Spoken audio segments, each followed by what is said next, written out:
The philosophy behind this ayah, this verse, has been given. And this is what the heart of my subject is. I began with discussing one of the problems of the American culture being a huge explosion of psychological disorders and psychological diseases. Here God says, ضَعُفَ الطَّالِبْ وَالْمَطْلُوبِ. The seeker is weak, and that which he seeks is also weak. We need to understand this. We live in a primarily consumer society. And a consumer society is built on hopes and dreams that are injected into the people by means of advertising and marketing, by means of beautifying products, by means of creating needs where they might not even exist. So you might feel the need to wear brand name clothing. You might feel the need to get the nicest car out there. You might feel the need for things that beautify your life or accentuate your life, but they're not necessities. But you will feel like they are necessities because you're living in a culture where these things have almost become like necessary evils. Necessary evils. And we don't even see them as evils anymore, really. We see them as necessities of life.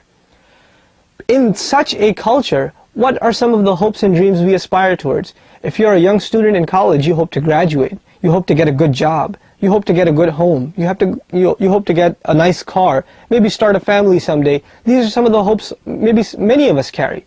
Some of us carry the hopes of fame, or of wealth, or of status in society, or of being recognized for our work, or our contribution in whatever area of work or entertainment we're in. But all of these hopes and these aspirations and these dreams, in and of themselves, are weak.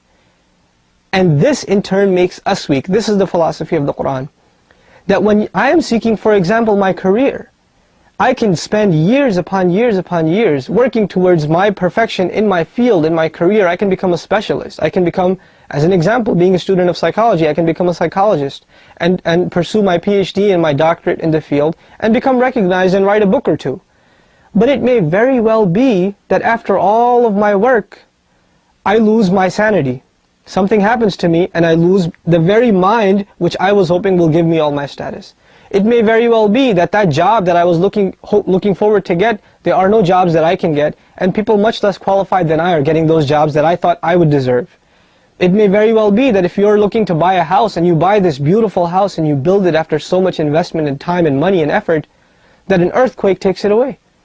It may very well be that you were hoping your whole life that your son or your daughter would be raised and they would have an excellent career, a happy life, a happy family life, and one car accident, one accident, one heart attack at the age of 25, this has become a common phenomenon, unfortunately.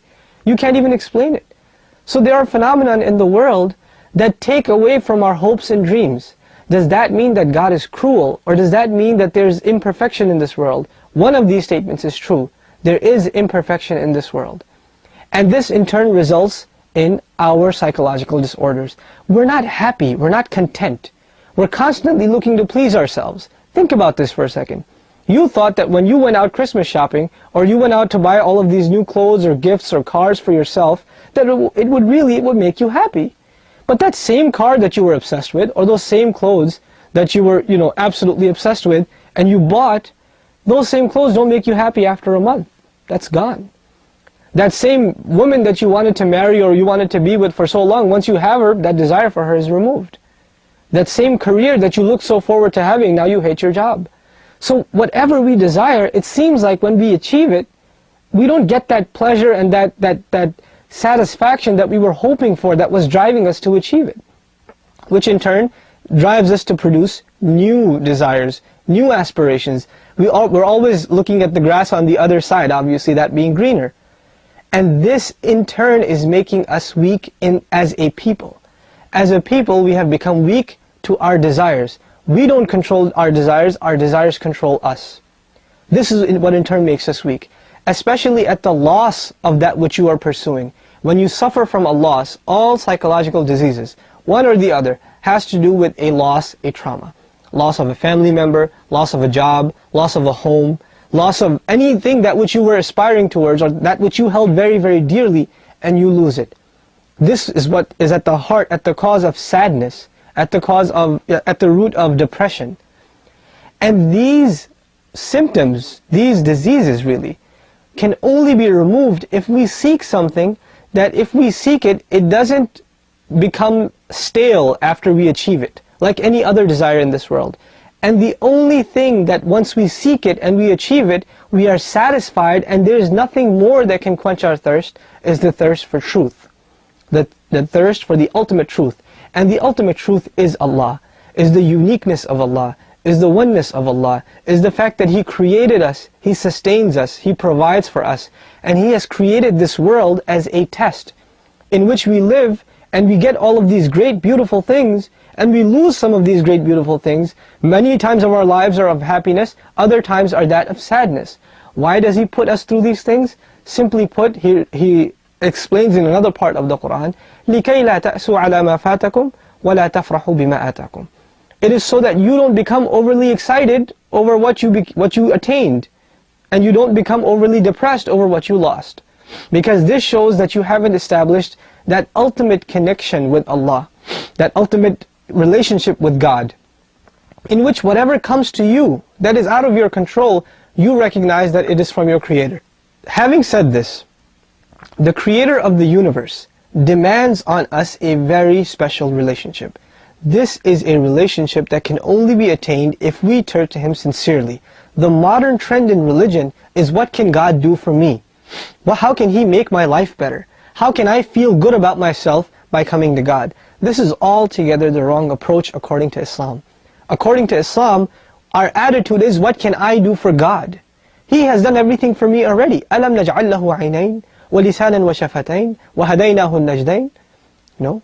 Did we not give them eyes to see? Didn't we give them a tongue with which they can speak? They don't thank us for that?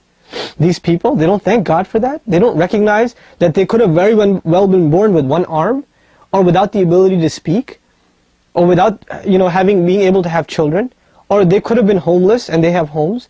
They could have been born, they couldn't afford even clothes on their body, we gave them homes. The fact that you're even born in a country that is thriving and it's well-to-do is from the mercy of God. It could have very well been you would have been born in Afghanistan or in Somalia. It is God's will that you're born here. Don't you thank Him for these things?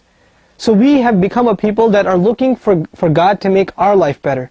He will make it better once we seek to do what He wants us to do. He is asking us to turn towards Him.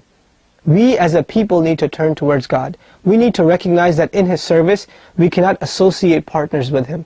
We cannot attribute to Him things that we would want to attribute to ourselves.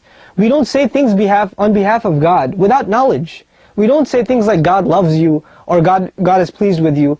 That's the knowledge of God. How dare any of us take that role and say what God is thinking of us? We have to be humbled. And in the faith of Islam, we are humble to Allah in that we don't make the claim that Allah is pleased with the Muslims. We make the claim that we are struggling so that He may be pleased with us. We don't even know. Not until that day of judgment. Not until death comes to me, which He has ordained, will I know where I stand.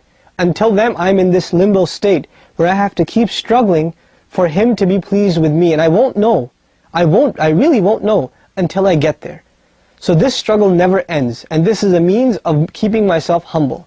For if I was convinced that God is pleased with me and He's absolutely content with what I'm doing, and I've done everything I can, then this produces a self-righteous attitude. An attitude that says that I don't need to improve myself anymore because God's already happy with me. So this arrogance is at the root of what the devil himself, the shaitan himself, carried. His primary disease was arrogance. So reminding you of the verse that I shared with you once again, I remind all of us, as people of faith, as people that believe in a God, that we need to humble ourselves before our Creator. We need to thank Him for the good things that He has given us. We need to recognize that we will remain weak as a people so long as we turn to other things for contentment other than Himself. And when we submit ourselves to Him and the truth that He has revealed, you will see a contentment, a peace, a harmony in your life that nothing else in your life has ever given you. And this is a guarantee of His own word. May God make us all people of righteousness, people of guidance, and people of faith. I thank you for your time.